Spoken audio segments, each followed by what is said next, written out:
Right. Well, good afternoon, everyone. We'll go ahead and call the meeting to order. On subcommittee meetings, I'm here for one. I have our Assistant City Manager, Kevin Thompson, City Manager, David Kelly, and we haven't seen Councilmember Cruz yet, but we're hoping she'll be able to log in at some point. So let's go on to communications and the Lake Pillsbury letter being the first one. For the correspondence from Mr. Lynn. Did you have anything for us, City Manager? No, I just noted the communication in regards to Lake Pillsbury, which is, component of the Potter Valley project. Obviously, that's a federal project that's related to the whole water system in the Eel River that provides water to Sonoma County via the dam structure. And so we are monitoring that closely. And I know there's concern in the upper watershed that by various interests are related to part of the Potter Valley project plans to remove the existing dam and other improvements there. I think what you see is a reflection of the board supervisors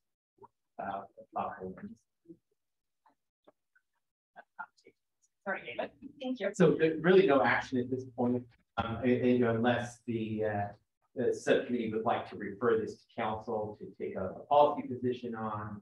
I think thus far what we've been doing is really kind of tracking this effort in deferring to the other interests that are working on a comprehensive solution as part of the Potter Valley project and the partnership that's been led up by Congressman Huffman. And also we have taken a role to participate in at least the FERC relicensing process with the Minnesota Water Company. But other than that, we haven't taken a full policy position on the Potter Valley project. It's got a lot of moving parts, a lot of complexity. And I do think that one of our primary interests is preserving our water supply to the extent that water will be, some allocation of that water will be made to Sonoma County through the aqueduct system to supplement the water supply in Lake Mendocino that can contribute to the upper watershed and lower watershed for substitutes. Well, and one of the reasons I wanted to make sure that, well, first of all, just to, we're hearing more and more from constituents with genuine legitimate concerns about the long-term, I want to use the wrong word here, but the long-term water network and our place in it. And I think of particular interest to me was not just his correspondence, but also the position paper that was written by Lake Supervisor Eddie Crandall. And it looks to me like maybe other entities are starting to take a stand. And so I wanted to make sure just to have that conversation here. I was hoping to also have it with members of the public and the vice chair. But we have talked about a legislative platform for the council so that when we are representing the council at either legislative meetings or at the Russian River Watershed Association or at I'm taking this statement piece from Supervisor Crandall as kind of an indication that some other governmental bodies are getting ready to start taking positions on particular policy directions, specifically because in Mendocino Inland Water and Power was rejected by FERC. Their application was not accepted, and it seems to be that it's probably time for us to at least be It's time to at least consider taking action, if that makes sense. So I just want to put that on staff's radar, that things are starting to play out, maybe not necessarily how we were hoping that they were going to. So we're probably going to need to now take a find out what our next position is. So with that, I will go ahead and open it up to comments from the public. Do you have anything you want to? On this one, no, just other than the fact that we have a strong current position. Yeah. And, I'm not sure if we do have a strong current position, everything from, how to restore water, reuse water, grey water, and even you guys need some really good stuff. Actually, we're going to talk more about that. We're going to talk more about that later. And actually, I'll just put a bug in people's ear who might be listening is Tanya and our CPA staff may want to stay on for part of the discussion as well. So I think like we have enough. And is there anyone from the public? Chair Bagby, if you can have the member of the public in there, I can't see them state their name for the record. Oh, sorry. Can you state your name for the record? Oh, sorry. I spoke. It's Rob Kozlowski, KOSLOWSKY. Live in Cloverdale. And are there any other members of the public with their hands? There's one member of the public online, but they are not raising their hand. Okay, great. All right. So I think you kind of cleared a muddy direction on that. Yeah. It's probably time to kind of reassess where our position, especially on that topic, is. Maybe touching base with some of our other municipal partners and seeing what next steps might be. And then bring it back maybe to this. And if you think it's appropriate, if there's anything major, obviously take that to council. Right. So, I mean, I think there's multiple kind of policy issues here, yeah. And it's a matter of how do we comprehensively present them. Are they ripe enough that we want to take a position, now or wait? Right, it's the perfect. That was the word I was looking for. It's like let's discuss where we are and find out what the dentist level is and see where we're ready to present. Because I think that this also it's so complex and there's so many moving parts that if we get to a place where we have to make a decision, it might be too late because it takes a long time to understand. You haven't been serving on those boards or you haven't been really active on specific issues. You're not maybe up to speed as some other council members. So I just don't want there to be a lot of surprise. Sure. This is the planning that in the ability, right? Mm-hmm. Okay. Any other discussion? Okay, seeing none, let's move on to the second item, save rainwater harvesting. And are we hearing from RCP on that, or are they doing the gas station issue? No, they're doing the climate mobilization. Climate mobilization. Oh, gotcha. Okay. They did send. They have been involved in the second correspondence. Okay. Yeah. That was from Chris Combs. Did you want to go ahead and take this? Yeah, there's an email correspondence from Ms. Cohn direct to you as a representative on the Regional Climate Protection Authority relative to the water upgrade state program, including the possibility of rainwater harvesting information and tabling and giving that information to customers to support the type of solutions that can be offered through that program. So it's really just correspondence at this point. I don't see any necessarily specific requests. We have an they did make a suggestion and it's include information on it in the water bill. The other piece that it's been a while since we've really touched on it, but the other thing that Daily Acts has is the laundry to landscape classes and data and information, and we just may want to just make people aware that yes, that's legal. Yes, that training on it is available. You can either hire a plumber or you can do it yourself. And Daily Acts teach you how to do all of that stuff. So I just wanted to make sure that we're pushing that. I think it's timely. And we do go that. You don't need a correct. For laundry within certain parameters. Within certain parameters. That should be good. So. Oh yeah. And we have done that in the Cloverdale newsletter, but we can coordinate, check in with Daily Acts and we see when the next workshop is. The last workshop we put it in the report a few times. So trying to get the word out. And we might want to see what we can do about getting a workshop here. I took a rainwater. Yeah, well, not the rainwater one, but the laundry landscape. When that first became legal, I went to they did a hands-on. This is way before COVID. they did a hands-on class up here at my friend's house around the corner from us. And so because they were cool with hosting it, they're that kind of groovy family. We had like 10 people who from Cloverdale learning how to be doing it hands-on, learning how to do it themselves. So. Hard. Yeah, or it depends on your house. That's what Gravity. That's what we really learned, is that if you've got a crawl space, you're in good shape. If you're in concrete, it's not so easy. So on this, yeah. And Chair, I was just gonna, and I see that Tanya's promoted as a panelist. Yeah. Tanya, if you have any brochures or other information that you can share with myself and Kevin, we will include in our newsletter, the promotional material, and we can also coordinate with our water utility staff on opportunity to put something in our water bill. That'd be great. Thank you. Great. We'll just go ahead and open up to the public. Any comments or questions? This is section 3, the comments. Well, this is the Just the- communication. Yeah. Rainwater harvesting. Yes. Anybody with that? Great. Let's go ahead and. I think you've got pretty clear direction on that. And if there's any question, again, just, if it needs to go to council, that's great. At this time, we'll go ahead to item 3, and we'll open up to public comment. Members of the public may comment on any matter not on today's agenda. Please limit comments to 3 minutes. Members of the public may comment on items on the agenda when the subcommittee considers them to make a public comment. Use the raise hand icon on your smart device or desktop computer, or dial *9 if you are using just your telephone. And there's your smart device. Rob, you want, I'm sorry, Mike, do you want to start the timer for 3 minutes? Do you have one handy, or do you want me to do it? You want to do it?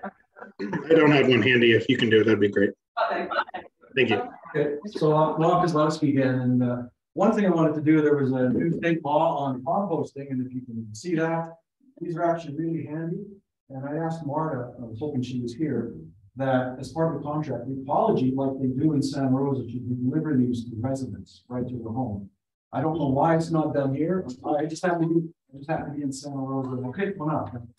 And so I would like to see that in the contract. Yeah, we're actually it's not through our franchise agreement, though we will be discussing an amendment to the franchise agreement where we can talk about. As a minimum, this should be with every new customer that gets Contract, yeah. Or every new contract. Yeah, they don't charge you for these. Right, we funded, we participated in a grant agreement with Zero Waste, and Zero Waste is going to full purchase pretty much this model of countertop food composter, and we will be distributing those out at City Hall. So we haven't received delivery. We haven't received. Yeah, we haven't received. Those yet. We got them. I mean, but it was a while back. In fact, mine broke. They're not super high quality, but I know they've had them at Citrus Fair, and they've had them at community outreach. Because this is sitting on your kitchen counter. It is a reminder that don't do your thing. Cut your potato peel on the back. They're excellent. I use mine all the time. Okay, so we're all on the same page there. The other point I had was on the 22% increase for water and sewer, which was potential. I don't know what happened in the country for a couple of weeks, but we had requested that there be not such an increase, considering the $5 million in both state and federal funding projects that the city of Cloverdale received. So I'm not sure where it stands. I can't see the need for that kind of increase on the ratepayers when we have capital funding that covers beyond this year. So that was one of the inputs. We sent a couple of emails. Didn't see a response.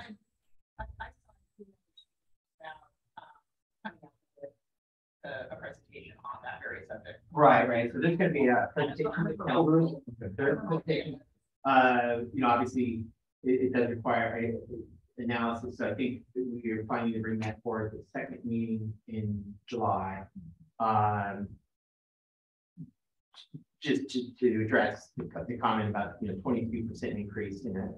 No, that's the maximum allowed based on what was pushed through last year. What was approved by council, right? And they're just to be clear, what we're talking about is a 12% increase in water rates, 10% increase in sewer rates. those are separate enterprises. Understood. I know it inside. Right. And there was a reference to 5 million. There was $3 million in grants approved by grant funding approved. The agreement hasn't been approved yet for drought-related funding.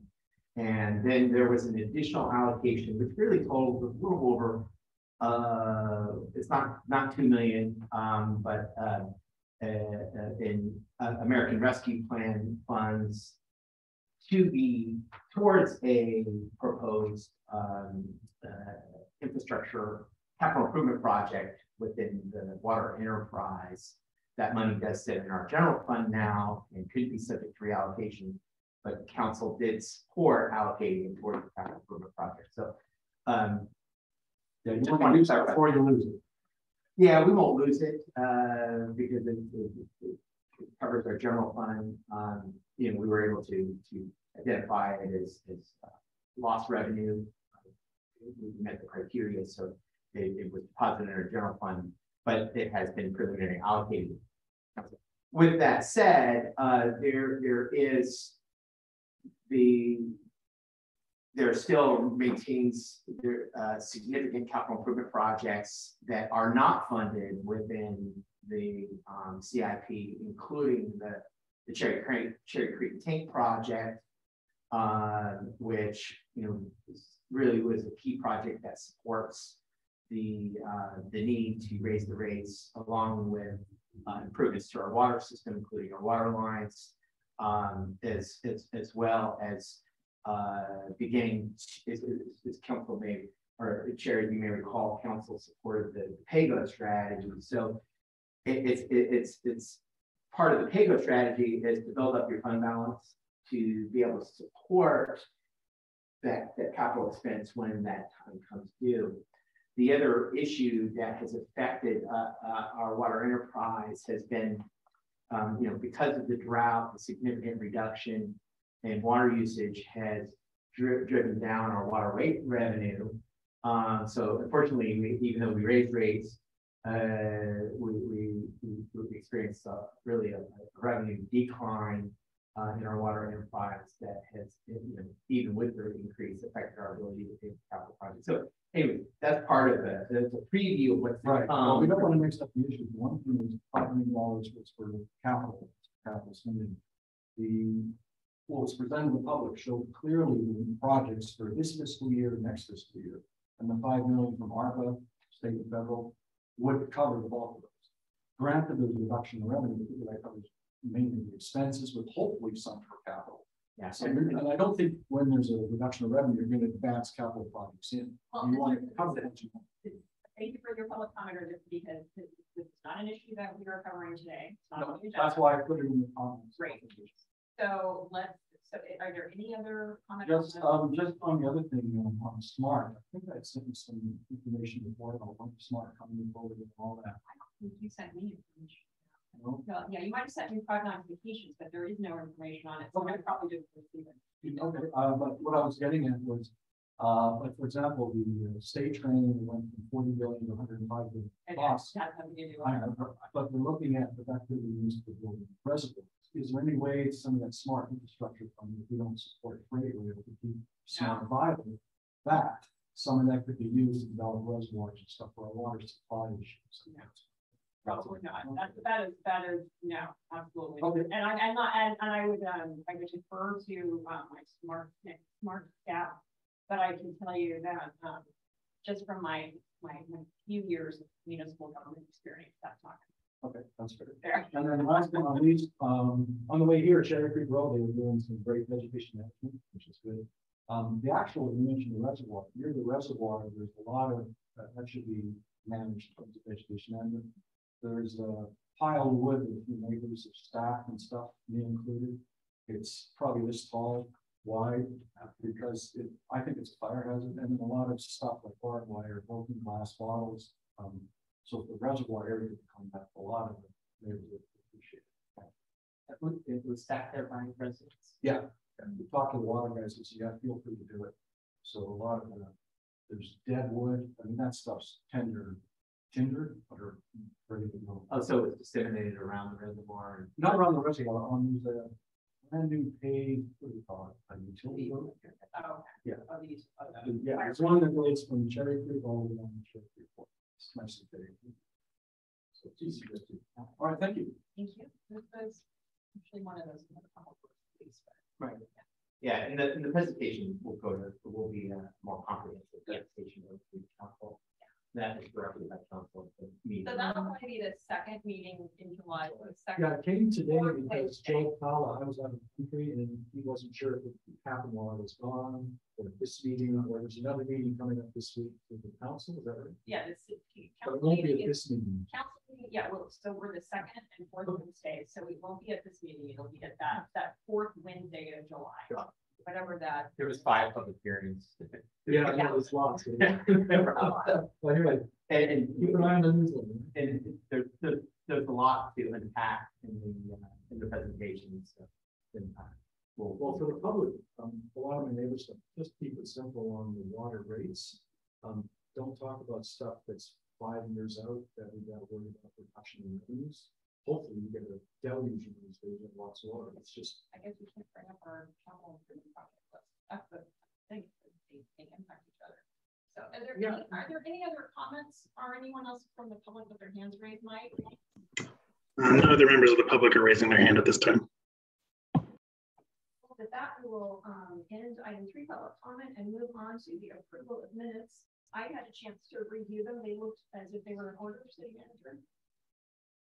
I concur. I believe that is moved and approved. So moving on to item 5, current items for discussion. Where our guest speakers are just chomping at the bit, I bet. Item A is our CPA, Sonoma Climate Mobilization presentation. Hi, Tanya. Hi, good afternoon. Thank you so much for this opportunity to. Less formal than in our board meeting. Yes. So. And I understand that you have a packed agenda this afternoon, so we'll try and move through this fairly quickly, but please stop me as I'm going if you have any questions. So I think Ross is going to share the slides. Great. And then we'll dive into it. All right. And Ross, if you could put them in, there we go. And I think it's showing both there you go. Get the best view. It looks good here. Okay, cool. So I'm here today to give you an update on a campaign that we launched earlier this spring, a call for climate action. So Ross, if you could go to the next slide. And we're giving this presentation to as many groups as we can, both in local government as well as in the broader community. You already anticipated my first question. Yes. So in terms of, so thank you. in terms of our agenda for today, so purpose is to give you an update on our work to mobilize the resources that we think are needed to support our Sonoma County's ambitious climate goal of reaching carbon neutrality by 2030. So today's discussion is really designed to start the conversation with all of you and to get your thoughts and support and feedback. And we are working to build on the Sonoma Climate Mobilization Strategy and start putting the strategy to work so that we can build more support in the community for our efforts and define a shared community vision for what a healthy, livable, and climate resilient Sonoma County will look like. So next slide, please. So the time to act is now. I don't think I need to tell that, to share that with any of you. I know that you're very well aware of the impacts of climate. We're seeing it all around us between the extreme heat that we're feeling today, the ongoing drought, the wildfires, et cetera. So really, no matter where you are in Sonoma County and where you live and work, the impacts of climate change are very evident. Next slide, please. So to pause for a moment and just acknowledge that Sonoma County has demonstrated great leadership in climate action. We were recognized back in, I think it was 2016, as a White House Climate Action Champion for the work that's been done in the county. And we've continued our track record of setting bold goals for climate action. As an example, most recently, we were recognized by the Climate Mobilization, which is a nonprofit US-wide advocacy organization, for being the first county in the nation where all of our jurisdictions have adopted climate emergency resolutions and are now working on solutions to address the climate crisis. So we definitely don't want to be complacent in the face of the huge impacts we're feeling, and we want to work with the entire community to make a positive difference and make progress on climate work. Next slide, please. So I know that all of you are aware of RCPA, and Councilmember Bagby is, we're fortunate to have her on our board of directors. But we're really launching this call to action because of the unique role that we play in Sonoma County.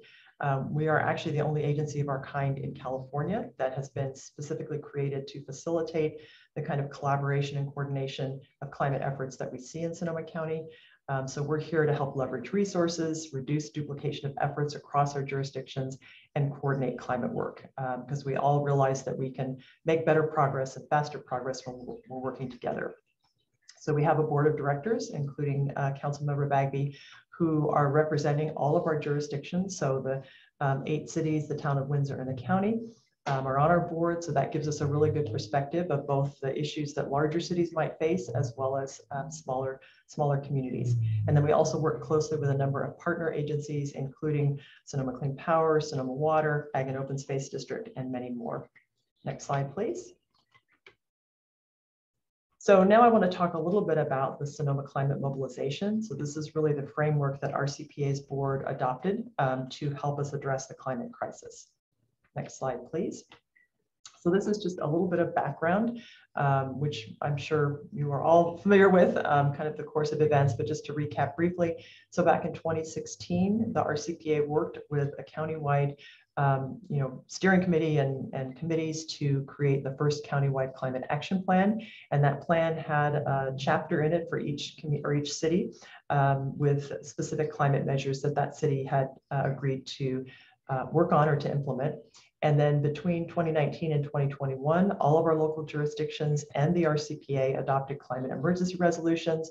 And in RCPA's climate emergency resolution, our board directed staff to work with our local partners to develop this strategy, the Sonoma Climate Mobilization Strategy, to take us to our goal of carbon neutral by 2030, which is a new goal for Sonoma County, and it is a stronger goal than what the state has currently.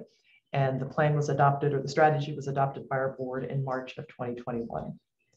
Next slide, please. So just a brief snapshot of what our Sonoma County climate goals look like relative to the state climate goal. And so the graph on the left there shows the results from our inventory updates that the RCPA produces every couple of years. So our most recent inventory update was for the calendar year 2018. We're in the process of working on our 2020 inventory and hope to release that soon. But you can see where we were at relative to our goal, our existing goal in 2018. So at that point, we were 13% below 1990 levels. And our goal for 2020 was to be 25% below. So we'll know more about that when we release the inventory. And then consistent with the state goals, the 2016 Climate Action Plan had us achieving an 80% below 1990 levels by 2050. So with our new goal of being carbon neutral by 2030, we have to make a much steeper drop in emissions. And basically here in this graph, we show achieving that 80% below by 2030. And then that remaining piece of emissions will need to be absorbed through additional sequestration. And then just comparing that to the state's climate goal of being carbon neutral by 2045. So a full 15 years after our goal. So we are definitely much more ambitious than the state. And in fact, the state recently released an update to its scoping plan, which defines how the state will achieve its climate goals. And that plan looked at evaluating carbon neutral by 2035 and 2045, and is currently recommending still that 2045 goal. Next slide, please. So this is a high-level view of the Sonoma Climate Mobilization Strategy. We have it organized into 4 initiative areas: decarbonization, sequestration and ecosystem services, resilience and adaptation, and equity and community engagement. And then a set of 13 total strategies that are designed to achieve, again, that 2030 goal.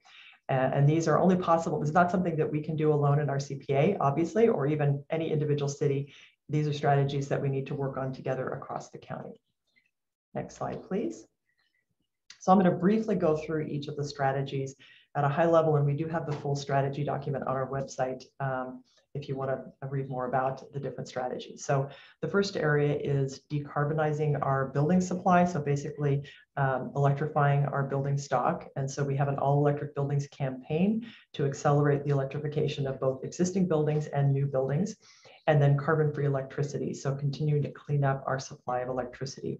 So what that would look like on the all-electric building side, it's working with our partners and the community to phase out the use of gas as quickly as possible, replacing those gas burning appliances that we use to heat our homes, cook our food, heat water, with appliances powered by clean electricity. And as I mentioned, continuing to clean up our electricity supply.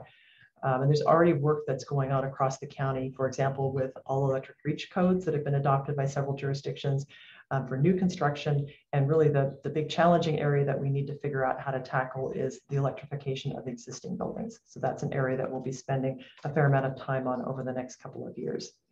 Next slide, please.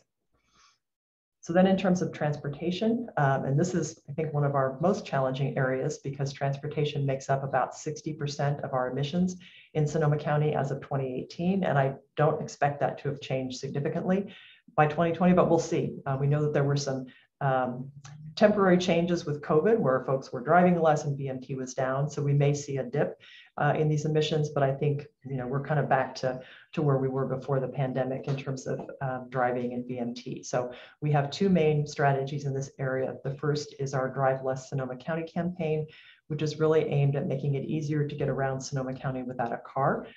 So that's looking at shifting trips from driving to biking, walking, transit, and other forms of micromobility.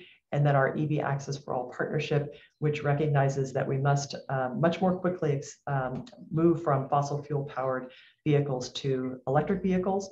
And we want to do that in the most equitable way possible. So lots of issues here around increasing access to EV charging at our rental, low-income multifamily residences, having EV charging more accessible throughout the county. So that's a major area of focus there, as well as continuing to provide education about the benefits of electric vehicles over fossil fuel powered vehicles.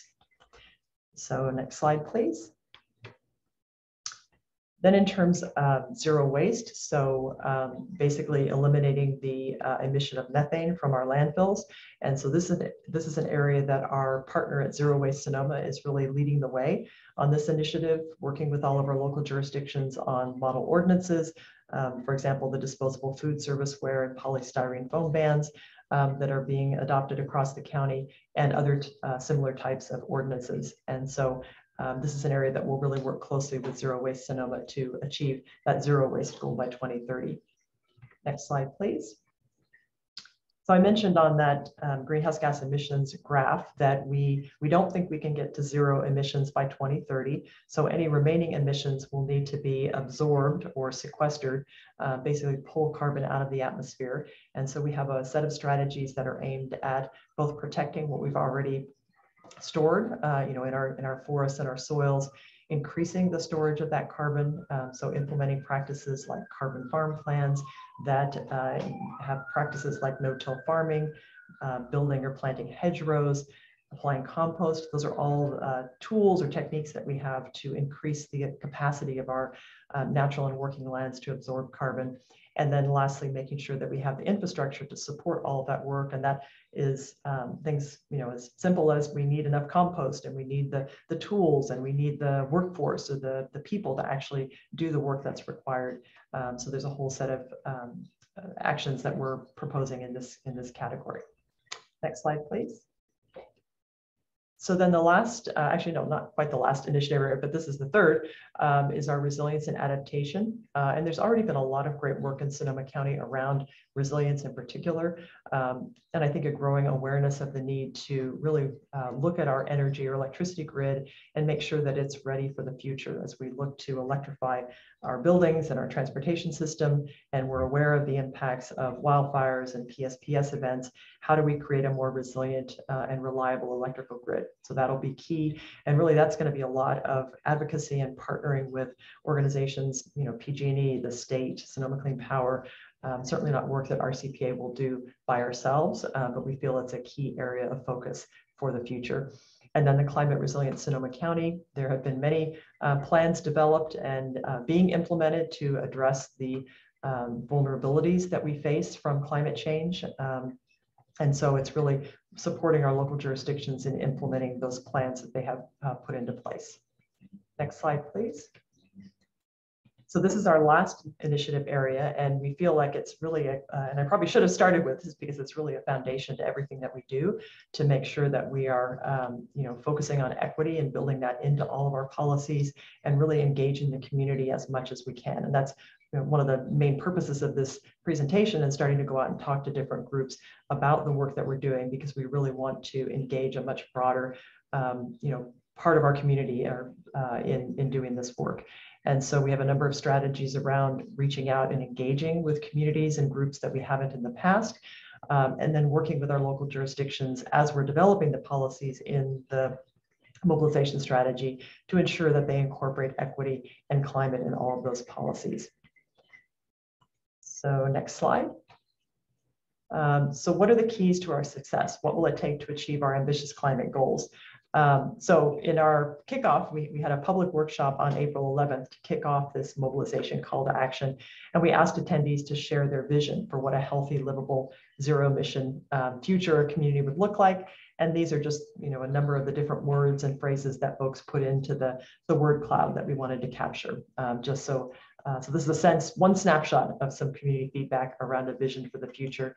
And really, we're asking folks as we go out and share this presentation, we'd love to get feedback from everyone on your vision for what that future will look like. Next slide, please.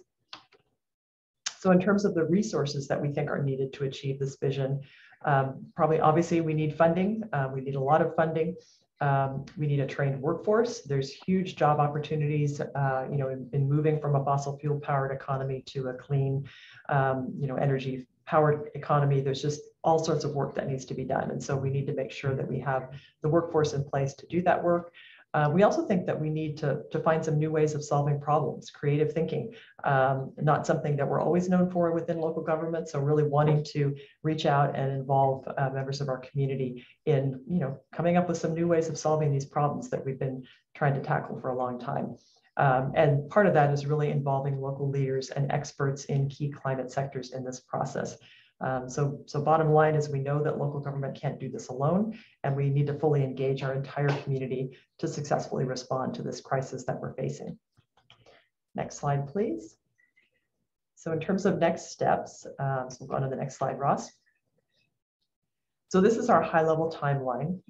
So we're a bit in the visioning and initial outreach phase now, and really, we've been implementing and working on climate solutions all along, so it's not like we're waiting until 2024 to do work, but we know that we need more funding and more support to really accelerate our efforts. And so we're going to continue, we being the RCPA, working with our local government partners in the community to implement those solutions that we have funding for and that are on our plan.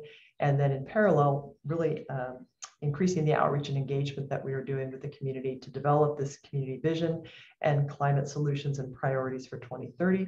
And then in 2023, really trying to hone in through that outreach and engagement on a more focused set of both funding options, because at the end of this, we anticipate some type of funding measure. And there's a variety of different options that our board will be considering. But we want to prepare basically what we refer to internally as an expenditure plan that will outline, what are the community's climate priorities, how much money is it going to take to implement these priorities, and then have that as the basis for this revenue measure that would go forward in 2024. And so then in 2024, obviously would be moving that initiative forward in whatever form it takes, and continuing to work with the community on outreach and engagement. Next slide, please. So this is my last slide. And basically, we always get the question, how can we get involved? And so we would, request that you consider taking the survey that we put together. And we're using this survey to gather more community input as one way of gathering input. And at the conclusion of the survey, there's a mailing list that you can join if you're not already on our mailing list, which hopefully you are. And then we ask for your help in spreading the word. We have a Facebook page, which Ross has been doing a great job of keeping more active, and we'll use that to share information. And then lastly, if you have community groups in Cloverdale, organizations that you think would be interested in hearing about the mobilization and the call to action, we'd love to come and present either in person or via Zoom. And so if you could help introduce and connect us to those groups, that would be fantastic. So that concludes my presentation, and I will turn it back to you for any questions or comments. Thank you. I'm actually actually gonna turn to my staff, find out if you have any questions from you guys initially. Because I got this at the board meeting, right? Yeah, you've probably seen different versions of it a couple times, so. So yeah, I want to let people react and respond with fresh eyes. So. Well, I have been doing greenhouse gas emission reduction stuff for cities for a long time. I really appreciate our CPA because we have such a small staff, and without you guys, we would have a really hard time in any efforts towards those goals. So I appreciate it, and I will try to think of groups that maybe you could would be impactful for you to give this presentation to. And I appreciate it though. Yeah. And right off the bat too, the survey can just go to the newsletter and go on the website, go out in the bill, or So we always need content. A little. Yeah. A little. Great. I can send over those links to include in future newsletters if anyone needs. That would be really helpful. Yeah, Mike, are there any other hands raised? And I will. No one else is raising their hand at this time. Chair Bag. I'm trying to go every Wednesday. Yeah, go ahead, Rob. Yeah, Rob Kozlowski. Just Tanya, first of all, thanks for your presentation. Very well done. I wanted to find out your take on the electrification process in terms of resiliency and equity. And why I'm asking is I've done a fair amount of analysis on defining the costs. And if someone wants to upgrade their home to all electric, I'm not talking new homes, if you upgrade to all electric, it can be up to $132,000 in cost to upgrade, everything from insulation to heat pumps, to all that stuff. And then if you do the EV, that's about, I'd say, $10,000 to $20,000 more per vehicle if you trade in your, say, a regular gas vehicle for the EV. So how is RCPA helping residents of Cloverdale and Sonoma County with those concerns? Great question. Would you like me to go ahead and respond to that? Chair Bagby? Yep. So currently we are working with both Sonoma Clean Power, and I know Sonoma Clean Power doesn't address Healdsburg, but Sonoma Clean Power for the rest of the county and the Bay Area Regional Energy Network to really look at ways that we can take the existing incentives that are available for energy efficiency upgrades for existing homes and how we can both combine those incentives to have a more powerful impact or benefit to the end customer, as well as identify gaps. And actually BayREN, one of the new initiatives that BayREN is embarking upon over the next couple of years is looking at strengthening its equity offerings. So we definitely recognize that the cost of these upgrades can be a barrier for many folks. And so that's really something that must be addressed as part of this, the existing building electrification strategy that we want to work on. So we have some tools available to folks today that will provide, for example, if you want to replace your gas powered stove with an induction cooktop, you can get from Sonoma Clean Power, or actually BayREN, I believe it's a $300 rebate for purchasing that new induction cooktop. But again, we know that that's not going to be sufficient for everyone. And so really looking at how can we bring in additional funding, different types of programs. One idea that's been put out there is to take the water upgrade save model, which funds those water and energy saving improvements on the utility bill. And actually produces savings for the customer at day one. Can we implement something similar for the other electrification initiatives? Now it's a little bit harder a bigger challenge on the electrification side, but we want to look at models like that to see, could those be used to make this transition more equitable and cost effective? So lots more work to be done there, but definitely recognize that it's needed. Okay, thank you. And I was going to ask you, what has changed? I think Sonoma Clean Power was here at the City Council and presented back in 2018 what they were doing for electrification in terms of reach codes and stuff. And if you do an upgrade, a lot of times you need a new fuse panel or breaker box. You don't know fuses anymore. New breaker box, potentially new transformers in the street, improved transmission line infrastructure. What has RCPA picked up the mantle on that from Sonoma Clean Power, work with PG&E to make sure the electrical infrastructure will work in the home, the street, and then down to the transmission lines wherever the electricity is coming from? Yeah, we haven't taken that on directly ourselves. It's definitely something that we would look to our partners at Sonoma Clean Power and PG&E. And Sonoma Clean Power is looking at, in fact, I believe they currently have an incentive for multifamily properties to help support the cost of a panel upgrade, recognizing that that's a key barrier to actually electrification of those properties. And so looking for ways to support the cost, not only of the end appliances, but the infrastructure itself. Okay, and you mentioned the jobs. Where do you see the jobs coming as we move to a green economy? My concern is I keep reading a lot of the high-paying jobs are done in the manufacturing sector, which is not even in this country for a lot of the wind and solar advances you're hoping to get installed across the county, especially in Cloverdale now. Yeah, I think it's going to be more in the like the existing building energy efficiency. So looking at things like sealing the building envelope and looking at the ductwork and really making sure the building is as energy efficient as possible. That's all, very much hands-on labor. The work required to replace all of these appliances that we have, and depending on how quickly we're able to bring in funding and ramp up the pace of those changes, we're going to need more people who are trained to do that work. So part of it is training our existing workforce to do, to install a heat pump water heater, for example, versus a gas water heater, and what's entailed and what's required for that. But I think we're also going to need more people to do that work if we're going to achieve the scale of transformation that we need to in the next, 8 to 10 years. Okay, and does RCPA view helping or working with PG&E to bolster its grid, or are you looking to replace the PG&E grid with microgrids? That was something we also talked about with Sonoma Clean Power back in the day with the city here in Cloverdale. Yeah, that's I think something Sonoma Clean Power would really be taking the lead on, but we are in the mobilization strategy. We do have one initiative or objective focused on supporting microgrids. So looking at smaller scale application like for a community center and creating a more resilient community center and implementing a microgrid there. So we haven't talked about like a whole scale implementation of microgrids as a replacement for the existing grid, but more how can we strategically place those and of course find the funding to implement them in ways that will increase community resilience. I think that's important because, as you know, we've gone through things like 2 weeks of PSPSs at times up here. Yeah. And if you have a microgrid, at least provides a safe haven and safety to others, especially if you ban natural gas, where you can't have a whole house generator or backup power using natural gas or diesel, which has been a godsend in the past few years when we've had those kinds of lengthy electrical outages. So I'm encouraged if you look at coordinating microgrid advancements for municipalities, because then it can make it safe instead of huddling at the fairgrounds here. Yeah. Okay.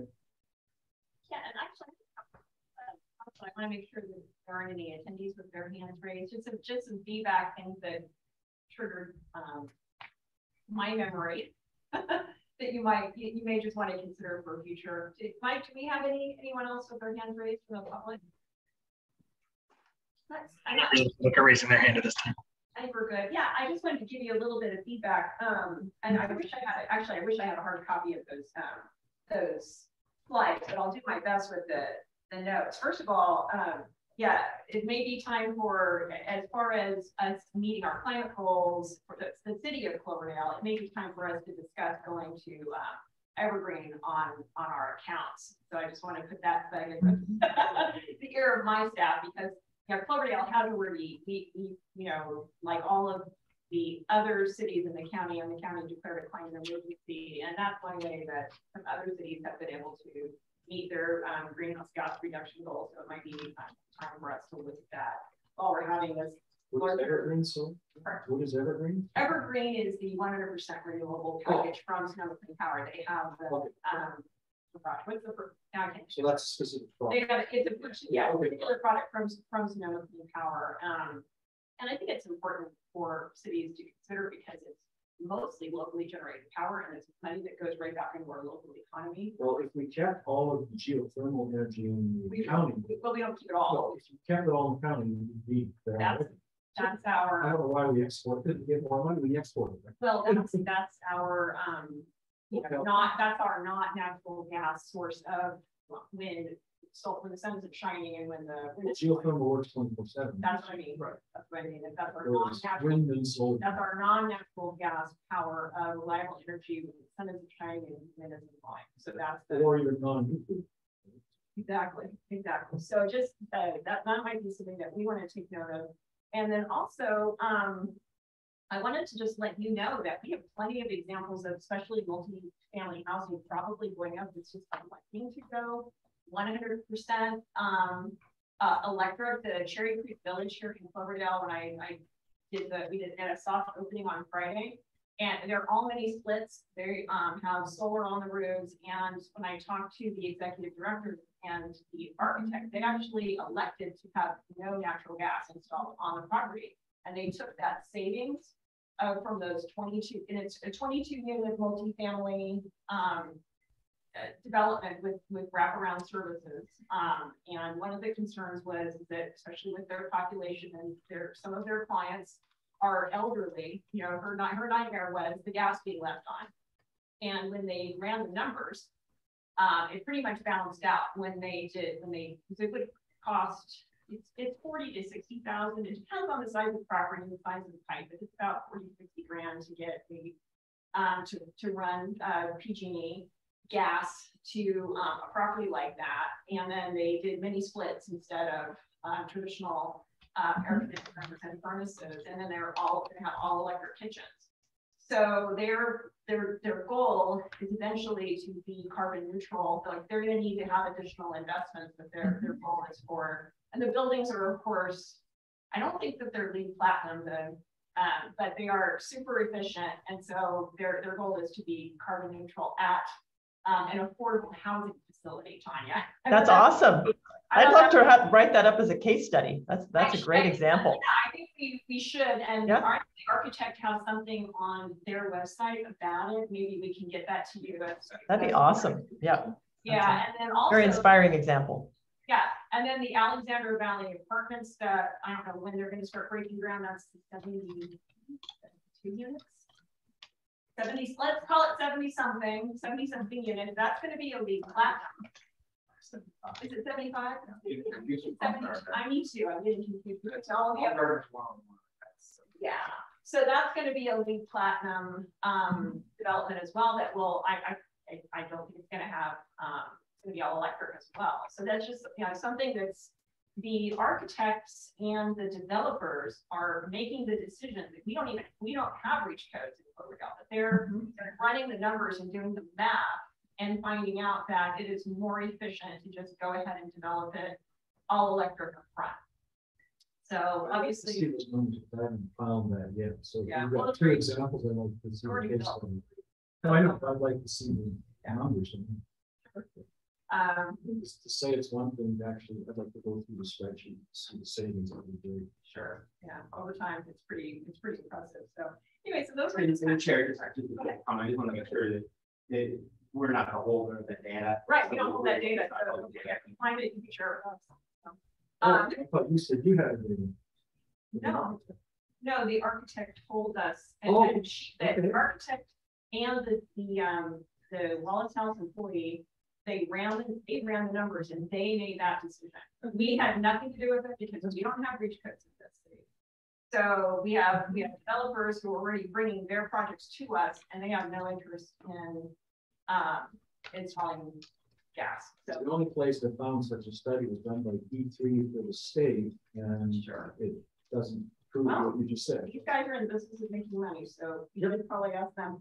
So, so those were just my two pieces of feedback on the presentation.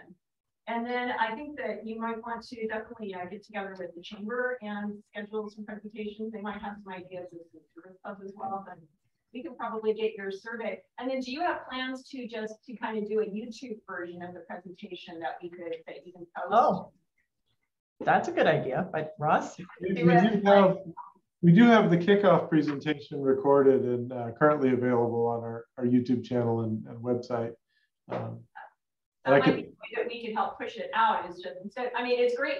It's great when you have a chamber meeting or you have a Kiwanis Club meeting and you want to take questions and have it be interactive. But if you did maybe just do the presentation as a slideshow with a voiceover, and we could push that out, and then for more questions or just schedule our presentation from our CPA. Yeah, that's a great idea. Yeah, those were my thoughts. Any other Awesome. comments or questions? Chair, just on the survey, I see in your newsletter that was sent out on June 10th. There is the link to the call to action has a link to take our survey. Can we use that for our newsletter? Just basically kind of repackage the quote there with the links and use that. I mean, would you be okay if we push that out in our newsletter? Because it would be something that could make sure our residents have access to is that survey. And it looks like it also has the presentation.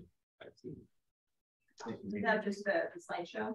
Oh, the link in the newsletter, it does say nothing found on that. So yeah, let me we had a few issues after that was sent. Let me resend you all of that because we actually have it centralized on the RCPA site as well. So I will I'll send you a link right now.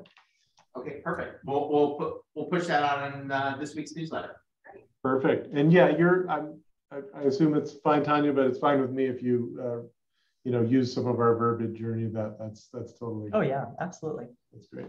Great. All right, we appreciate it. All right, is that it? Any other questions or comments? Yeah. That's good. Yeah, I guess I'll get more at the board, huh? Yep. We'll keep you posted. Thank you guys. Thank you very much. Hey, stay cool. Thank you. You too. Chair, this next item, discussion on banning new gas stations. It's not banning new gas stations. I know. Moratorium on new construction. New construction. Oh yeah. Well, unless they want to stick around and they want to hear that, they were perfectly welcome to. Okay. So yeah, if you want to take item 5B. Well, I just included at your request this item, and in the packet there's a table of what cities have done. I mentioned to you, Melanie, that Roanoke Park did take a little bit of a different approach. Yeah, can you expand on that a little bit? So they didn't necessarily ban the construction of new gas stations, but they are going to require that they install EV charging as part of their construction. So I have the ordinance, it's pretty new. That's the Roanoke Park one? Yeah, that's Roanoke Park. Yeah, that's what I was going to ask you, Kevin, because it made no sense to just eliminate a place to charge your car or fill up your car.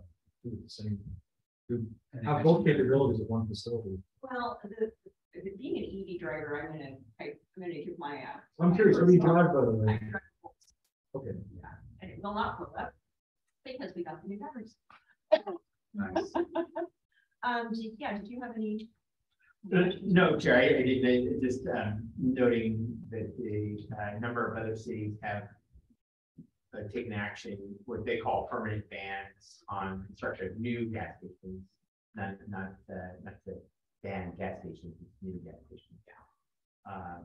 And I think it's particularly salient for Cloverdale, and here's why. We already have Superfund sites in this town that we've been dealing with that have been taxation dead ends for 80 years in some cases. And they're a drag on our local economy, they're a blight on our neighborhoods. Also, I mean, even though I do drive an EV, I haven't seen anybody in line for gas since after the PSPS. People just don't line up for gas. We have enough gas stations. I think that we can separate the point. And with the coming no new gasoline cars being sold in California after 2030, I think it's definitely time for us to consider taking action on this. We have enough gas stations to meet our demand. And as far as the idea that you're going to have, and it actually kind of goes hand in hand with the item later on, which is the streamlining of EV charging stations.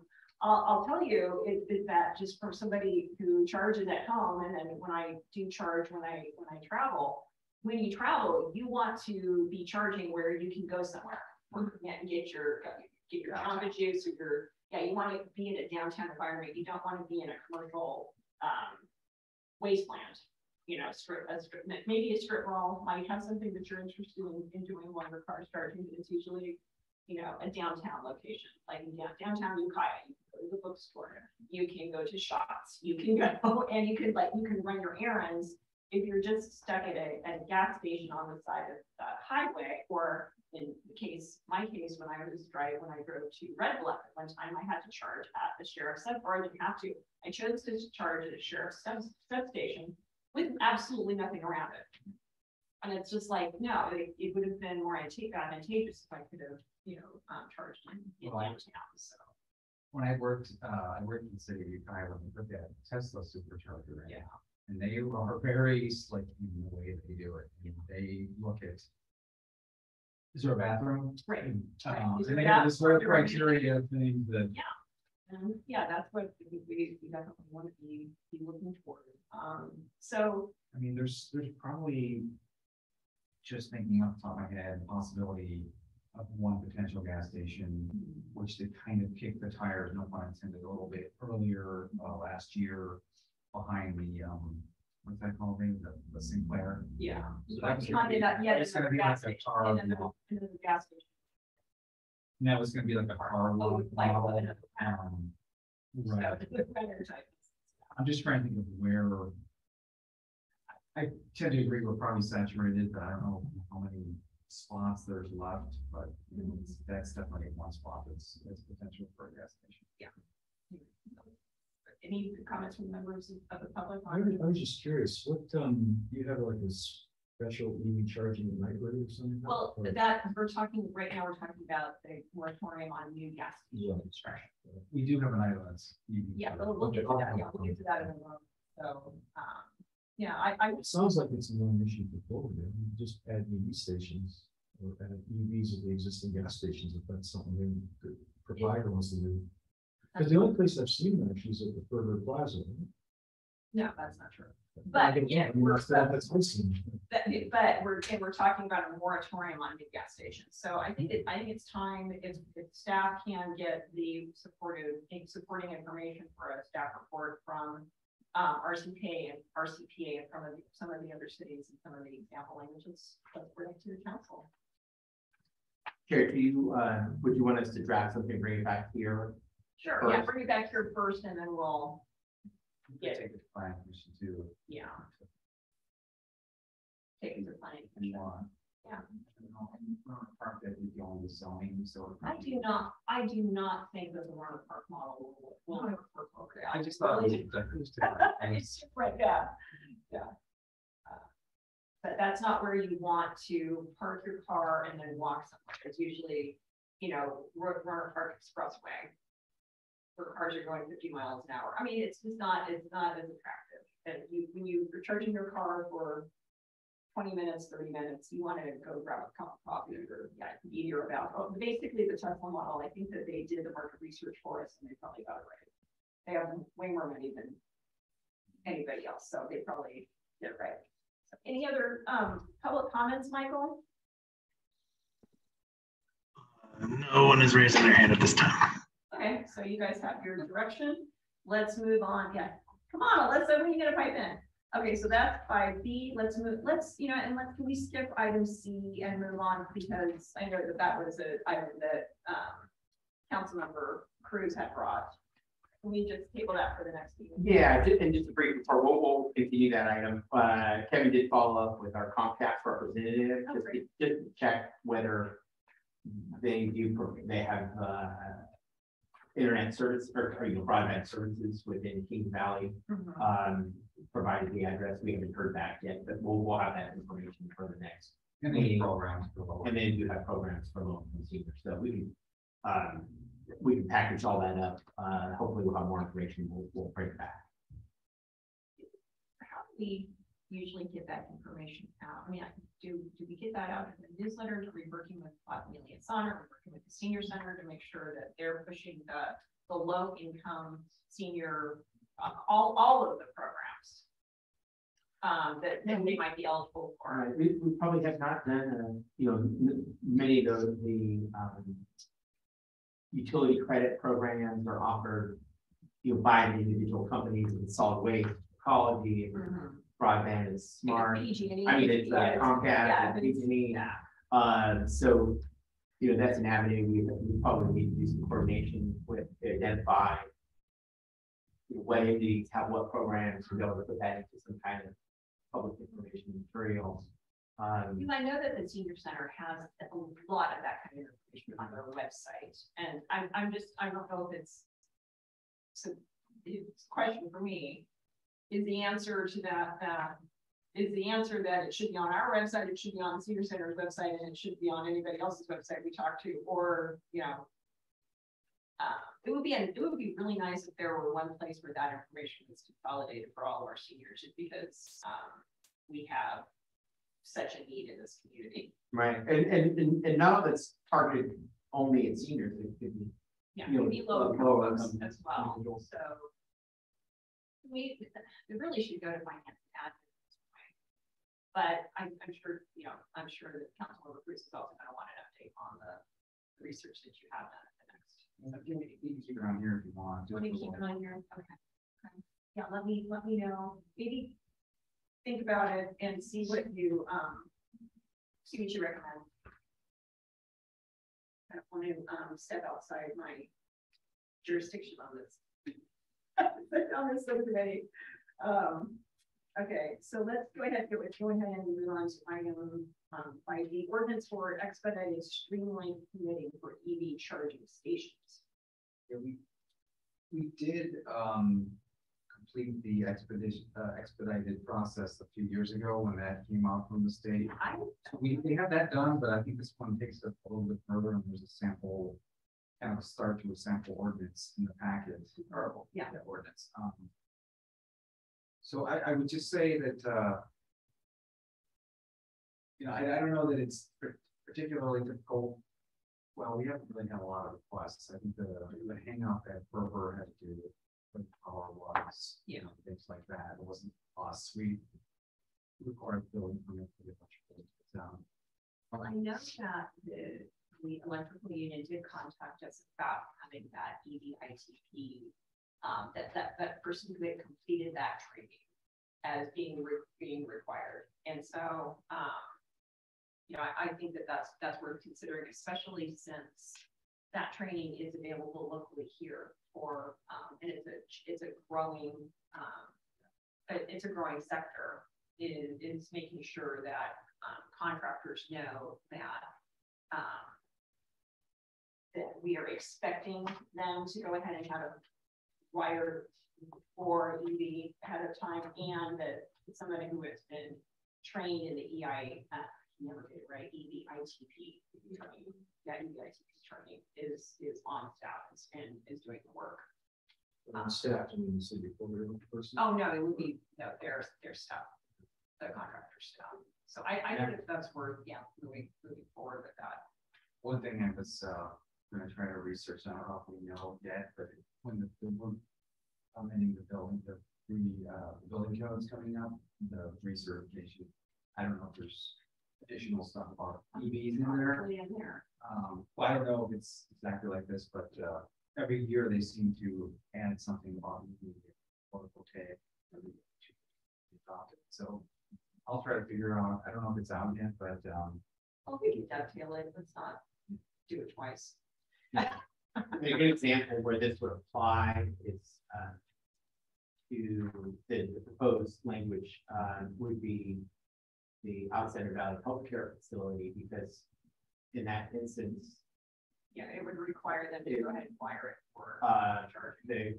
There's being funding provided by the city to the project, and what this says is all contractors performing work on projects which are constructed with funds provided in the form of part shall be done and approved by the electric vehicle infrastructure training program. So in that sense, that's what this type of provision would fall under for any new construction in the city. I think that it's pretty much in line with our stated with our adopted climate goals as well. So, but I'm certainly willing to wait until you get the new codes from the state and see where it dovetails. Definitely. Yeah. Let's not reinvent the wheel. You have that work to do. Well, part of the code now is if there's a parking lot over a certain size, they Yeah. Well, I don't know if they're gonna talk that number maybe, or. Well, and do you remember how there's a charging station at Cherry Creek development? Do you remember if that was required based on their number of units, or how did they get a grant for that? Or I don't recall. It definitely comes up in every planning commission. Yeah. About purple pipe and at least wiring or having a breaker available or in the garage or EV. And there's some language in the Baumgartner conditions of approval about that too. Well, for residential, 2016 building code had a dedicated EV wiring in the garage with a dedicated breaker. Yeah, so the building code is really stepping out of the This language is supposedly really not to change that, is to add that any contractor who performs the work shall be trained in accordance with the EV policy. So it's really just adding educational requirements to make sure that they have appropriate professional certification. right. Necessary understanding of professional background to perform the work in accordance with the state code. Yeah, it's not just any old electrician. Right. Electricians are usually pretty sharp, and they are interested in getting this kind of certification. Just incentivizes to make sure that the local electricians are getting that certification as well, and that you have someone on your crew that's how that certification. So that ties right into what Tanya was talking about as far as job creation. So, yeah, why don't we say we leave it in your hands as far as because it's all going to happen. Any comments from the public? Thank you, Chair Bagby. Nobody is raising their hand at this time. Okay, all right, seeing none, we will move on to, well, actually, I was at our ZPA last time too, that they ran, it is by Bay Run Resilient Libraries Network Initiative. What did you find out, Kevin? Well, I did find out that this is a new program. Brand new, whose goal is really to take a look at libraries and make them community resilient centers. And so there's going to be money put into those to make them more resilient in terms of solar, backup batteries, things like that, the things we talk about a lot with related suppliers. The application is due September 30th this year. So I don't know, I mean, in terms of Cloverdale, and we own the building. We own the building, yeah. But we do lease the building, and David probably knows more about this than I do. And we lease the building, so I would think that maybe we can start a conversation with the library and see if this is something. Well, so we got the presentation at our CPA last meeting, the information right away, and I made very clear. I was one of the first people with my hands up on the board, making it very clear to the nice one from the Bay Area, whose cities each own their libraries.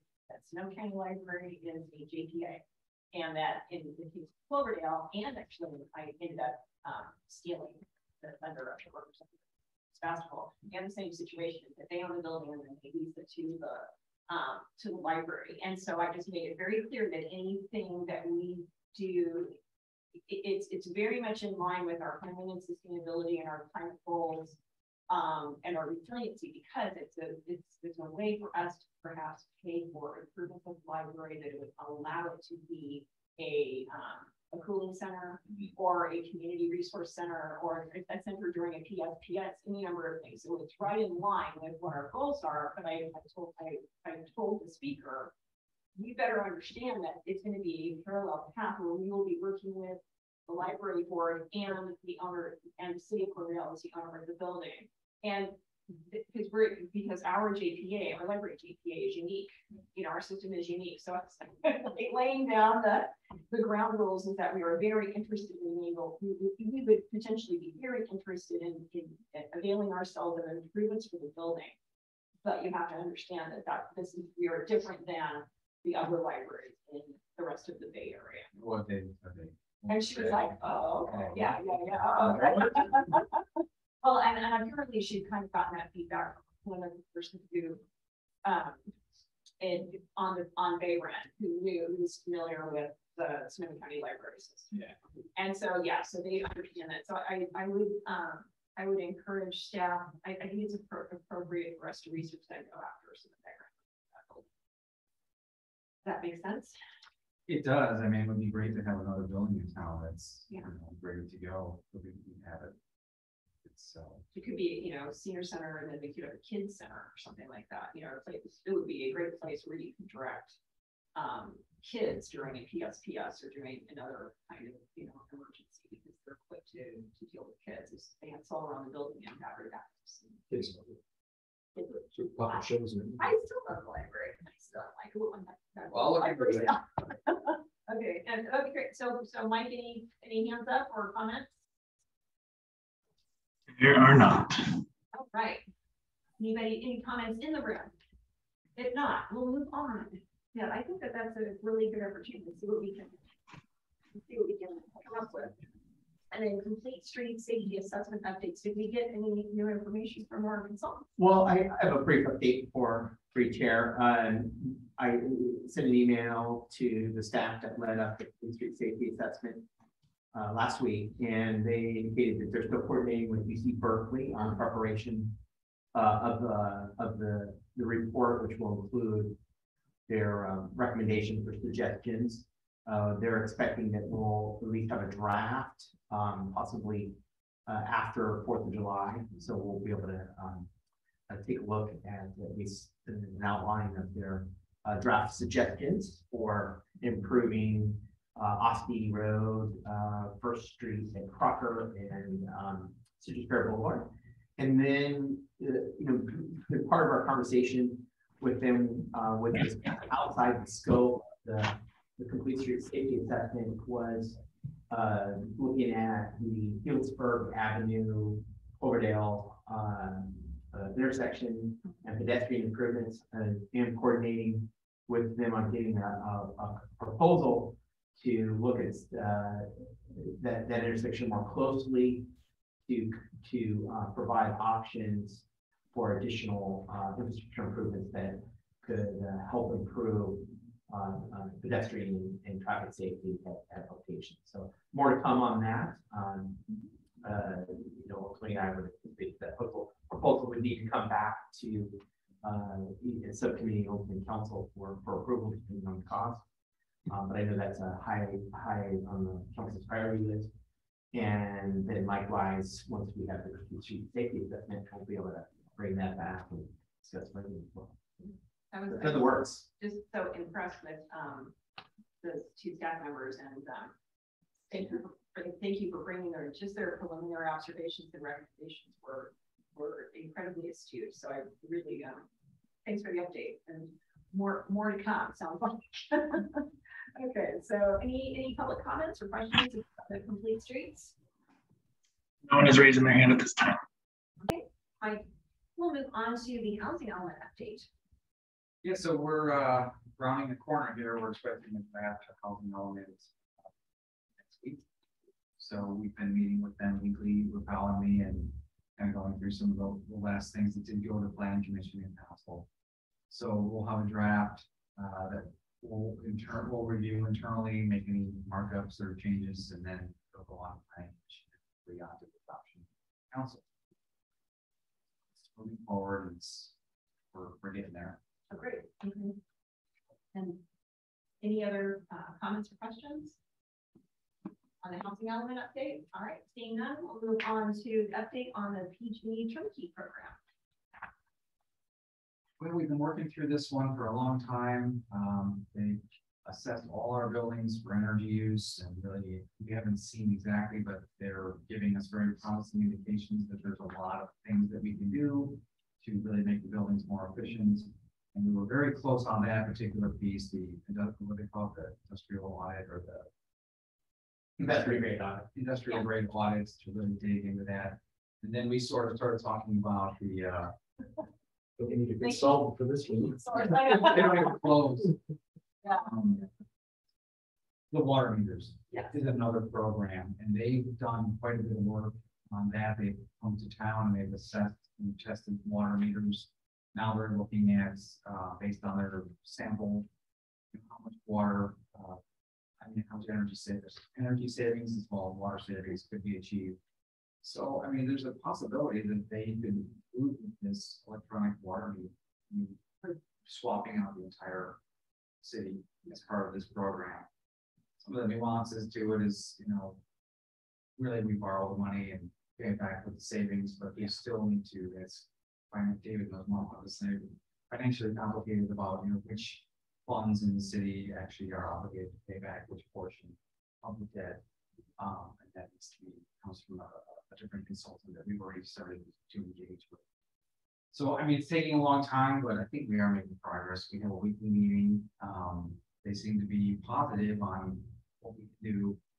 We hope to bring something back in the next few months that is a good project. Are there any questions or comments about Project Turnkey? All right, seeing that, we will move. Is that it for item 5, or do we have to turn it over? Oh, yes, we have item 6 in items. Update on 6-acre water company, South Cloverdale Water Company. Yeah, I don't really have an update. I did unfortunately miss one of the South Cloverdale Water Company meetings that happened last week. I had another meeting. They're kind of on the same path track as 6 acres. I know 6 acres hired the project manager, but I haven't heard from them in a while, so not a lot to report there. Yeah, and I'll kind of dovetail. I will be sending out an email to council providing an update on the South Cloverdale effort specifically, because I think they're trying to play catch up with 6 acres. 6 acres, we fully executed the pre-annexation agreement, and they're engaged in the work plan, which entails doing all the improvement work, the improvement planning work to support the extension of both water and sewer to serve the area that comprises 6 acres and be able to support annexation. Well, they were considerably behind the process, because I think the little one, not going to get the backwards or something, but the one was way ahead of the planning process, applying for the grants and getting working, and then the other ones were just sort of still watching. So, I mean, are they actually kind of catching up to? Well, there was a delay with the 6 acres, and so South Cloverdale is catching up to a certain extent. They, like 6 acres, are have engaged a engineering firm to do the preliminary engineering work, much like what's done for 6 acres, to evaluate the cost of extension of water and sewer infrastructure to serve that entire site. It's a little different in the sense that the South Cloverdale Water Company boundaries actually extend into the city, where so they're sort of there are properties within the city that are served by South Cloverdale. So by the water company and not right. So it's a little different, but it's actually a much larger area. And so what I'll be sending out to council is an update with a copy of the work plan that has been approved by what's called the Division of Financial Assistance, who is funding this effort. The interest is in bringing forward a pre-annexation agreement with council. So, at this juncture, we haven't had a lot of discussion about South Cloverdale, what it means for the city, whereas we had a lot of discussion regarding 6 acres. So, really, the intent at this point is just to provide an informational update to council and continue to track this. We haven't been really involved other than just kind of listening in on the conference calls and monitoring the effort as the property owners have been pursuing this. There seems to be a lot of support by the property owners, which was there before. Right. So it's starting to grow legs, and there's a lot more work being done. What I would anticipate would be once the preliminary engineering is done, there'd be some kind of presentation to council providing an overview, what are the costs involved, and what our role as a city would be in terms of supporting possible annexation, which may include a pre-annexation agreement and also some consideration on the state funding that would be considered for funding that infrastructure. I'm just curious, did they end up going with the same consulting firm or the same? They used a different engineering firm to do the work. I'm just curious, they seem to have done a very good job on all that work stuff. Right. With 6 acres, they use GHD, which we've also utilized to do some of our infrastructure planning. A very, very well respected, reputable firm. I don't know this other firm very well. I don't know their name. So GHD might just be too busy. I think that seems to be the case. Going around. So we'll see what the work product looks like. I would anticipate the state has pretty high standards in terms of what they're looking for. And so, you know, but it is a much larger area. So I do expect that the costs that are ultimately presented in that report to be much higher than what they were for 6 acres. And does it have a similar concentration of hookups? I don't know. We'll find all of that out. Yeah, I don't think I think it's a larger area, and I don't think we had quite they're not as the extent of previous, say, water connections or sewer connections. Maybe that's my sense, but you know, until you see it on a map or you see the count, you don't know. So You gotta get all those new families and get the water revenues up, right? With all these new buildings. oh God, how much water you use? Tell me right there. Well, in terms of revenue. Yeah. And any public comments, further public comments on the 6 thing? Okay, thanks for the update. Look forward to following that continuing story. So we'll go to item 6B. How are we doing on the dog park location and evaluations? Is there any progress with SMART or? No, we haven't. I don't know, so maybe you had something. I don't have anything new. It's kind of like letting staff. Like, I don't put my nose into. I don't put my nose where it doesn't belong. They seem open to it. I just really try not to. Well, my last conversation with the general manager, Mark, he seemed like he was very promising that they would be willing to agree to allow the city to utilize the property. They were getting some final checks just to ensure that there was no conflicts with any rail related infrastructure. So I think that it represents a piece of property that could be readily established for a future dog park. And really what Mike asked to the general manager was, what do you need from the city? Yeah. And ultimately, I think if there was interest, it would be, get city council support for entering into real property negotiations, whether it be a lease or some other type of agreement to utilize the property for a dog park, and then we bring that forward with council's consideration. Sure. But I think at this point we were kind of I asked the general manager whether you need anything now, like a letter of support, or if it's no, just wait. So maybe it's just a check in with the general manager to see where they are and if there's anything that we can do to move this along. Okay. I say just go ahead and touch base again.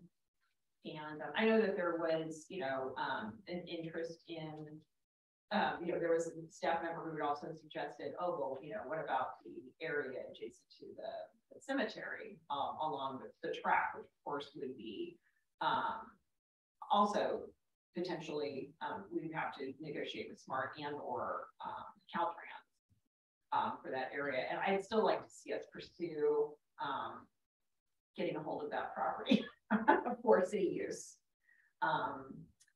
If we could add that as well. I mean, I kind of see that more of as a long-term project, and I see the dog park potentially adjacent to the track at south of the SMART station being a shorter term solution, because we have so many other potential long-term areas kind of just about ready to break. But there's just such a, there's such a need and there's such a demand in the community. I think you know, Kevin and Raphael's assessment was absolutely correct. It's the best short-term turkey solution for, Yeah, we'll follow with Betty. yeah, that would be great. You could follow with Betty, but I would also be interested in finding out the uses of that track because just I mean having that meeting with all of the leaders and potential leaders and temporary leaders from GRT to SMART. Just Karen's suggestion that the GRT would be best served to take the river park to the north end of the trail. It's such a better idea. So what that means is potentially is that area adjacent to the cemetery, which is right now problematic, is also, it would be a great park area. Yeah. A great potential park area for us. So yeah, That would avoid the tunnel, wouldn't it? it would avoid the tunnel. Yeah. Yeah. And then the tunnel would be potentially could be closed depending on what SMART's plans are for. But if they're not planning on going north of First Street, then there's a ton of potential on that little corner that leads up to that's the creek, because that creek is really neglected as well.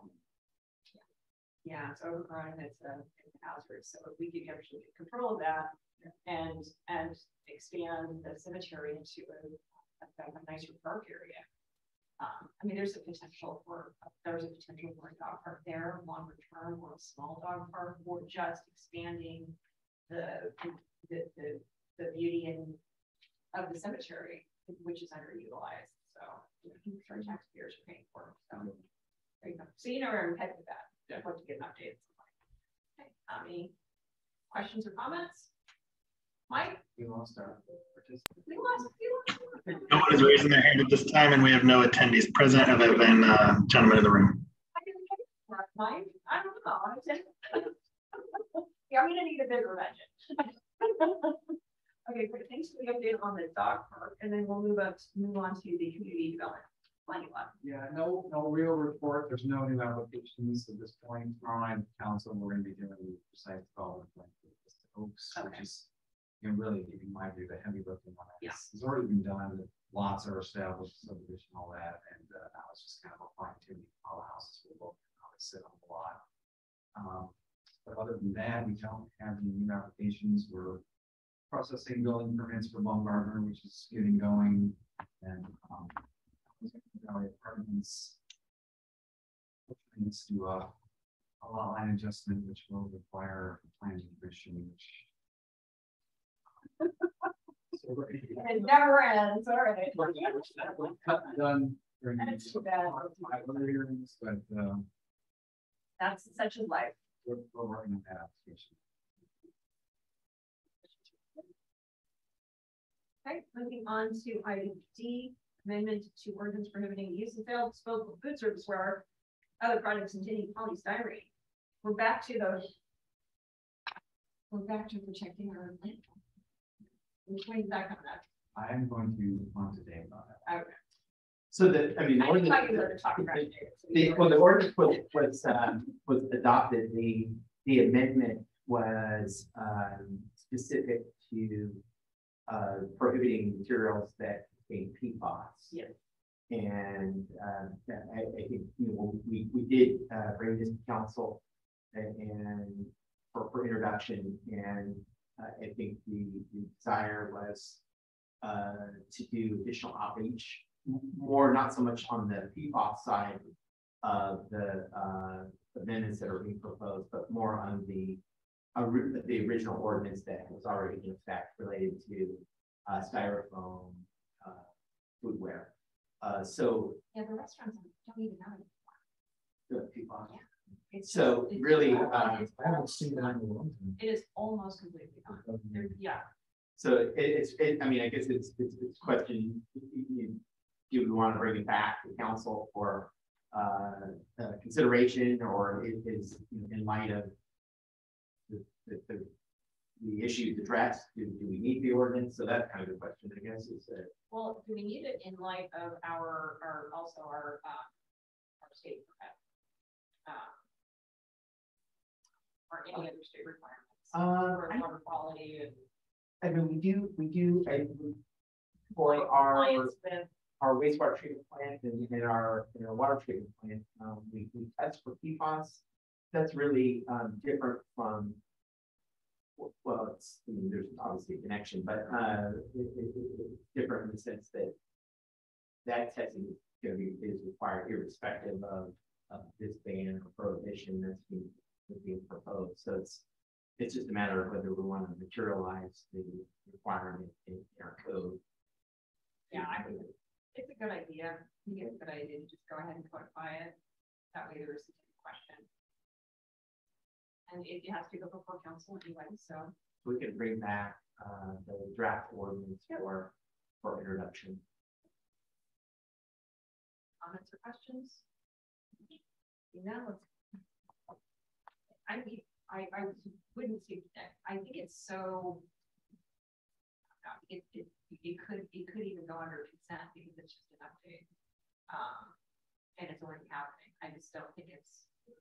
Also, and if somebody has a concern, they can pull it. I just haven't. You know, you can't get stuff from the rest of it. Amendment to the current ordinance. Right? It's an amendment to the current ordinance, so it's up to you. You could do it as a consent item. I'll have to just confirm with legal counsel. Yeah. With introduction of ordinance, if they need.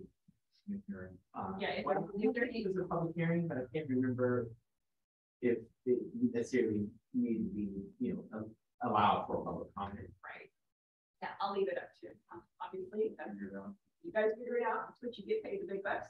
All right. Don't put any pressure on me, but item E, Senate Bill 59. We need to stop calling it North Coast Rail Authority. It's called Official Great Railway Trail. I don't really have any updates or any. You guys have any questions for me? Probably the meeting that you convened and discussed and potential about the river park being a pathway through there. Oh yeah, I guess it's possible. Yeah. So it was the great tour. It was really similar to the Complete Streets tour. We just got kind of key staff members, Eddie Cummins, Bill Gamlin, who's the chief planner at SMART, and Karen Beer, who's the interim director at GRT, and who am I missing? Probably some other staff and local elected officials, just to go up and down and tour the areas in Healdsburg where there is current development. It's not surprising to learn that there are going to be an additional 1,000 units on the adjacent to or within, short walking distance of the GRT. So that was really good for Eddie and Bill to just get hands on, go and take a look at the creek and and then there's the rail line that has been undermined, and just taking a look at how many trestles there were and what kind of shape it's in through downtown Healdsburg, which is really bad. And they come up here and they were like, oh, this is easy.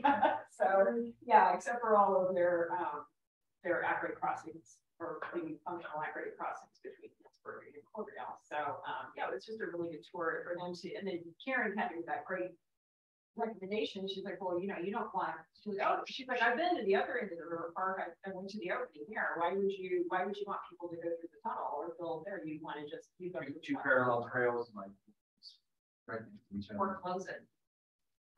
And it becomes, part of the cemetery, or it becomes whatever. So I thought that was something that you can't see on a map or as easily. You just really see how easy that would be and how superior taking that trail would be to the tunnel going through our trail off to that tunnel. It's not a good idea. It's not a good idea. So yeah, so that's all that you guys were both there. It's a really, really good day. And I think those beneficial things was everybody just meeting each other for the first time, getting each other's phone numbers, and Jason Lyles, yeah, and just continuing the conversation about, this is what it, and it was very, not to the scale that Healdsburg has development on their portion of the Great River Trail in their downtown, but it for them, for Jason to have eyes on, and Karen and Eddie to have eyes on, and see, this is what we have going on here. And this is what it's going to look like for the next 20 years. Let's work together instead of working across purposes to each other. So yeah, it's very beneficial. Yeah. and we might get a dog, a temporary dog park. We'll run Alan's cage and Here you go. somebody's. Yeah, it's good. Fun. So Chair, what this, it sounds like it makes sense now to rephrase this agenda item, just really the updates on Great Road Trail. Yeah. And conversations between staff and oh, and so just so that you know, Louisa's first day was I think my meeting yesterday or the day before. What's today? Tuesday, so it was yesterday. So Louisa's first meeting, her first day at work was Monday. Yeah, so she's now transitioned from adding up the space to Great River Trail. So she's the director. No, she's not. She's she's in real estate and planning. So similar to her job at open space. Do they have on the trail? Oh, there probably will ultimately be 4 or 5. So Karen is the interim executive director, and they're actually they're trying to hire somebody, and then they'll have probably 3 planners. It's a big deal. I mean, it's all the way from Larkspur really to the Oregon border, so it will be a considerable project. So yeah, and so let's see. Anything else? Nothing else really substantive happened at the meeting. We're just we closed our fiscal year. That was kind of what the board meeting was about yesterday. So important. And then that was kind of Mitch's very, very last meeting. Any other comments or questions? Great question, Trail. Okay. Oh wait, I have to have my glasses on to see what's going on. So informational memos. We kind of like over that, didn't we? And you guys. Yeah, I guess just I kind of in the future, let's just focus on updates on GRTNs for when as needed. Nothing on item 7. Moving on to item 8, future agenda items. I had kind of put a bug in your ear. I want to formalize it. We could kind of get into discussions about possibly acquiring the lot next to Plank for farmers market city event. There's considerable interest. Of course, everybody says they're interested in helping until actually there's considerable interest in just a few folks who I have talked to about doing fundraising for that and trying to acquire that property. So if we could maybe put out some feelers and it's yeah, we do. It's a much larger property than it seems because it connects back. Oh, so it connect with all of the commercial street. Oh, it does. Okay, that might be. Yeah, you could split it and we could lease it, something like that if they're interested. And then I think the Plank property, I think it's all one. It's all one parcel. Okay. The challenge, well, not the challenge for us. The challenge for any developer is that the creek is under the creek. It can't be developed, so that's why it could be a win-win. And then, secondly, I would like to start discussions about, and back to the kind of the farmers market issue that I think I might have skipped over. Finding out the details about possibly using the city lot behind Exchange Bank for public events like the farmers market. And we allow that. We allow that. We're allowed for it. Under our special events on our website, which is now available to OPGov, we have permitted some events. There was a car show that occurred. That was a Spotify restaurant. So are there rates and everything up there and information about? There is. Okay. Okay. I think that particular property we haven't necessarily marketed it as available for events. That could be something that could be developed further as a brochure or something that could highlight what's available, what are the terms or the requirements. We need to get that information out for the chamber because I think I'm with you guys. I'm not interested in the city starting a farmers market, but if it were made available to people who were interested in starting a certified farmers market, then I think maybe that's the disconnect between the people who are asking is that they just don't know when it's available and how much it costs. So we can kind of codify that. That might be helpful. Yeah, I think our best opportunity is to see if we could partner with an existing market. Exactly. Ina Castelli, who manages the Windsor Farmers Market, also manages the Friday market as part of Friday Night Live. I mean, to see if there's an opportunity to leverage her role as a certified farmers market in Windsor. Right. That's the key. There's two avenues to go the certified farmers market route or to go to the Department of Health.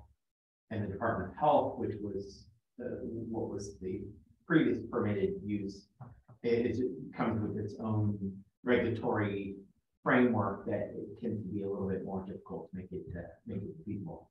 That will, well, we just need to continue the conversation with Health and Human Wellness because they were the ones who had brought up that idea, and that's.